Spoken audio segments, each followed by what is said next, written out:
The August 19th meeting of the Eden Prairie City Council will now come to order. All rise for the Pledge of Allegiance.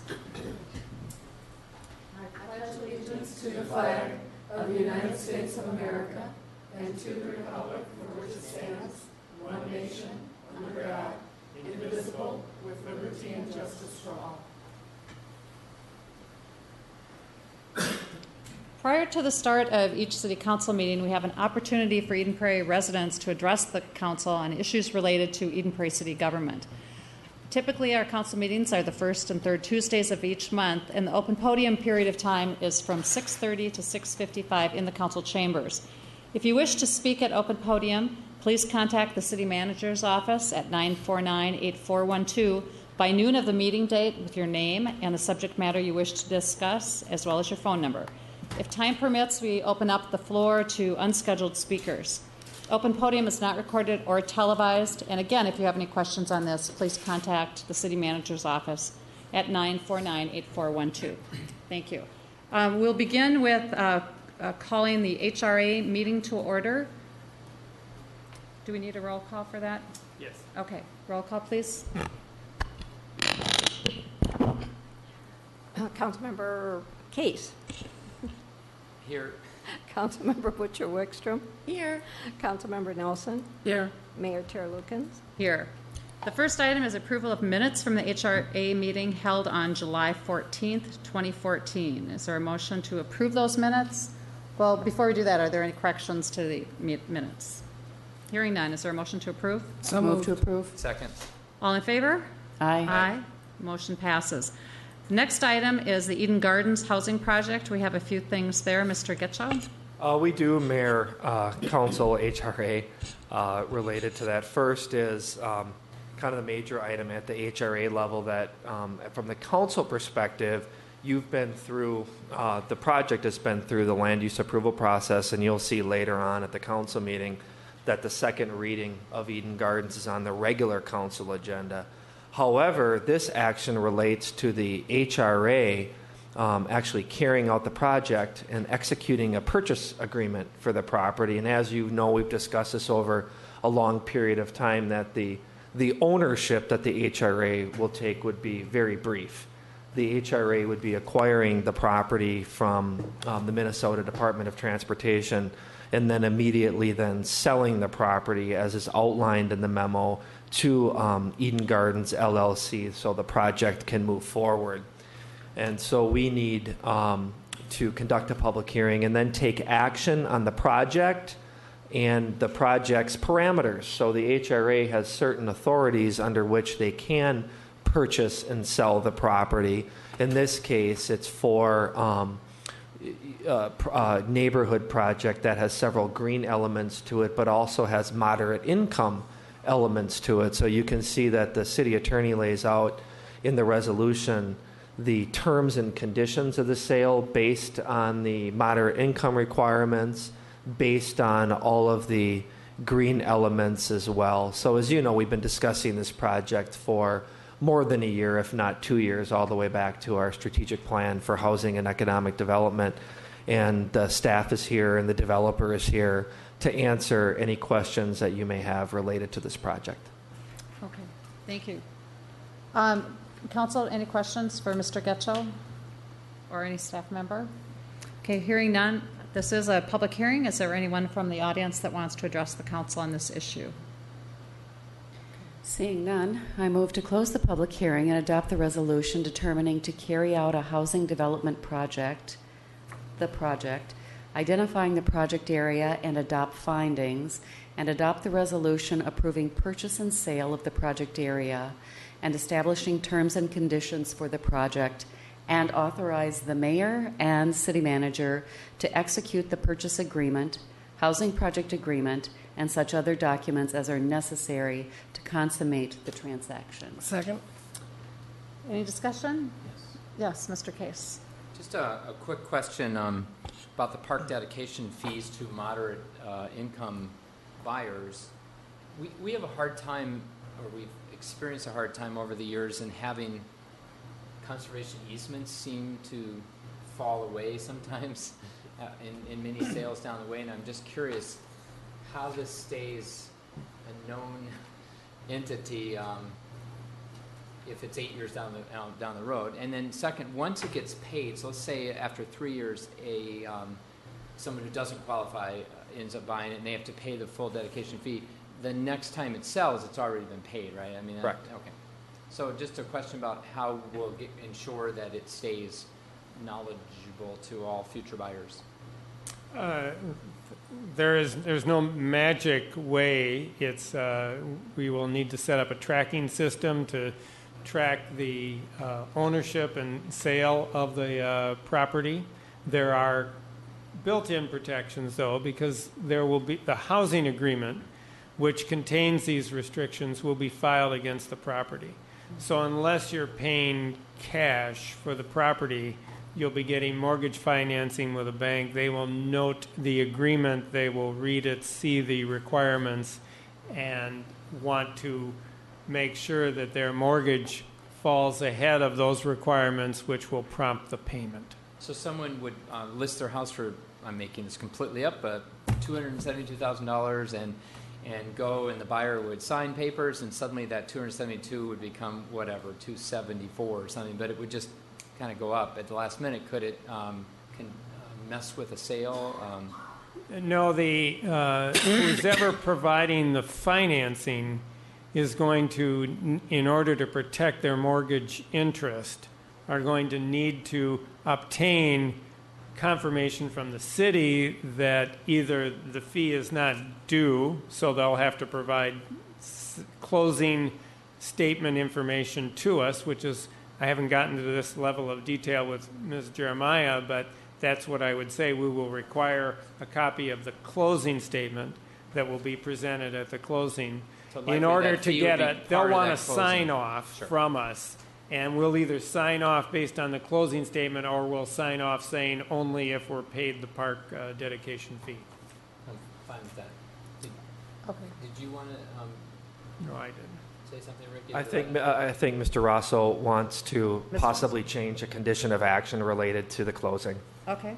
So it's in these documents and in the documents you'll see for the city, and in particular the documents for the city, it has a drop-dead date of closing of August 31st. And Mr. Schoenwetter's in the audience tonight, and in discussing with Eden Gardens attorneys this afternoon, they have not received the Mylars from the plat back from the county yet. And we were planning on closing Friday, well ahead of August 31st.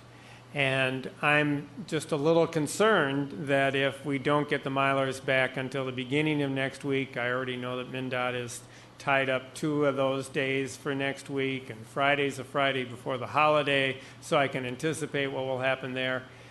The resolutions say that if you don't close by August 31st, all the approvals are null and void. And I'd hate to have to start all over again at the Planning Commission. So I'd like the council to acknowledge in these, in all the approvals, both for the HRA and in particular when we get to the city, that we are changing that date to September 12th. I want to give just a little more breathing room to everybody to make sure we have the Mylars, the holiday doesn't get in the way of closing, and we do this correctly. And because this is a zoning change, even with HRA, do we need a super majority vote on this tonight? No, it's No. not that. It's not residential to industrial or commercial. We don't need a supermajority. So we've had a motion, we've had a second, and you want us to add a condition? I want to add the condition that we're extending the drop-dead date to September 12th. Oh, so is that okay to That the is- maker of the motion? Yep, that's me. And to the seconder? Yes. Okay. Is that adequate? That Mr. is. Getchell? Okay. We have a motion and a second. Actually, did we make the I thought we just Yeah. Made the motion. Sherry did. You did, I seconded. All in favor? Aye. The motion passes. Our next item is regarding Castle Ridge Apartments. Mr. Getchell. Thank you, Mayor and Council. The city back in 2004, mainly as a conduit financing, which we've done in many cases and many projects, issued a note for $8 million as it relates to the Castle Ridge apartment development project. And at this time, due to additional construction and acquisition, they're refinancing, and they need the city to approve the issuance of that revenue bond. So you need to hold a public hearing and take action on that. You'll see later in the meeting, and I can discuss a little bit of this now, that during the council meeting, we're also going to need an ordinance revision and action on this item by the city council, because typically it's the city that has been a part of the refunding and the financing, but because the city has hit its limit of $10 million of bank qualified debt, it's the HRA that's issuing the debt. So you'll see later on in the meeting an ordinance and resolutions that we'll have to deal with that when we get to that point. But this is now the HRA taking that action for the issuance, and then the city later on consenting to that and revising city code to allow that to occur. Any questions for Mr. Getchell? This is a public hearing. Is there anyone from the audience that wants to address the council on this issuance? Thank you. Is there a motion? I would move to close the public hearing and adopt the resolution authorizing the issuance, sale, and delivery of a revenue obligation under Minnesota Statute Chapter 462C as amended, authorizing the loan of the proceeds of the revenue obligation to Castle Ridge Apartments, LLC, to refinance a multifamily housing development, approving the form of and authorizing the execution and delivery of the revenue obligation and related documents, and providing for the security, rights, and remedies with respect to the revenue obligation. Is there a second? Second. All in favor of the motion? Aye. The motion passes. Is there a motion to adjourn the HRA? Move to adjourn. Second. All in favor? Aye. Aye. The motion passes. We'll start the city council meeting itself now. Is there a motion to approve the agenda? Move to approve. Second. Any items to add? Okay, all in favor of the agenda? Aye. The motion passes. Is there a motion to approve the minutes from the city council workshop held Tuesday, July 14th? Move approval. Second. Any corrections to those? Hearing none, all in favor? Aye. Aye. Is there a motion to approve the minutes of the city council meeting? So held moved. On the same date. Okay, second? Somebody? Second. Any corrections to those? All in favor? Aye. Aye. Aye. Motion passes. Is there a motion to approve the consent calendar? Move approval. Your Honor, could I have, let's see, we should probably do this prior to the motion being seconded there so we can pull it, right? Okay, Yes. all right. Could I request that the motion be the consent calendar minus H and N, if we can pull those, and then individually approve those? Okay, They have a United Health Group component to okay. them. Thank you. And then, Madam Mayor, if I could just point out again, the consent agenda includes Eden Garden matters, the ordinance and the plat approval. And with respect to any Eden Gardens matter, the motion should be understood to change the date of August 31st to September 12th. Okay, so acknowledged. All right. Councilmember Butcher, do you want to amend your motion to Just remake it or something. or just remake the motion? All right, I move approval on the consent calendar, let's see, A through M, but removing D, H, and N. You Not don't need to D. remove D. Just H and N. H and N, D okay. is contingent on that September 12th Okay, date. September but- 12th, gotcha. Okay. Second. Okay, all in favor? Aye. Approved. Okay, item H. Is there a motion for approval there? So moved. Second. All in favor? Aye. Abstain. Item N, is there a motion for Move approval? Move approval. Second. All in favor? Aye. Aye. Abstain. All right, thank you. Payment of claims, anything to correct there or question? Hearing none, is there a motion? Move approval. Oh, I'm sorry. Oh, I'm sorry. Go ahead. Move approval of payment of claims. Is there You a should second? not go to auctions, by the way, because Yeah, sold you for raised $1 your million hand. right there. The microphone just disappeared in the black chair and the black banner. Is there a second? Second. Okay, roll call, please. Butcher Wickstrom. Aye. Councilmember Case. Aye. Councilmember Nelson. Aye. Mayor Taralukin. Aye. Ordinances and resolutions are next. We have a first and second reading of an ordinance granting HRA authority. to exercise the power granted to the city by Minnesota State Statute Chapter 462C. Mr. Getchell. Mayor and Council, this is the item I was referencing in the HRA meeting. So you have a first and second reading of an ordinance that for both readings to pass would need unanimous approval. And it does then give the power of the HRA that is granted by the state of Minnesota to follow through on such issues as what we were discussing with the Castle Ridge refinancing. Any questions for staff? Hearing none. All in favor? Okay. Or, I'm sorry, we do need a motion. Move to approve the first and second readings of the ordinance granting the Housing and Redevelopment Authority in and for the City of Eden Prairie the powers granted to the city by Minnesota State Chapter 462C. Is there a second? Second. Thank you. All in favor? Aye. Motion passes. Next item is a resolution on bond issuance. Prior discussed in the HRA meeting. That's correct, Mayor. This is the same action at the council level that you took at the HRA level for the Castle Ridge apartment project. I would move to adopt the resolution approving the issuance of revenue bonds by the Housing and Redevelopment Authority in and for the City of Eden Prairie under Minnesota Statute Chapter 462C to refinance a multifamily housing development for the benefit of Castle Ridge Apartments, LLC. Second. And again, the understanding here, it's through September 12th. Correct. This is a different matter. This is a different one, okay. All right. Any questions on this? All in favor? Aye. Aye. Motion passes. Okay, that brings us to reports, and we have a report of the Public Works Director. Yes, thank you, Madam Mayor. This item is for the purchase or authorize the purchase of the property at 11201 Burr Ridge Road or Burr Ridge Lane. This is the property that the city has, over the past few months, made a significant drainage improvement to the Burr Ridge neighborhood, providing a level of protection that neighborhood has not had since the development was first constructed. The city has made those improvements on this property, and through action tonight, we would actually take possession of that property through authorization of this agreement. Any questions for Mr. Ellis? Okay, is there a motion? Yep, sure. I move to adopt the resolution authorizing execution of the negotiated settlement agreement, release and waiver, and other documents necessary to conclude the acquisition of 11201 Burr Ridge Lane for $450,000. Is there a second? Second. Any discussion? All in favor? Aye. The motion passes. The next issue is one that I think Councilmember Aho had brought up about the no-wake zone.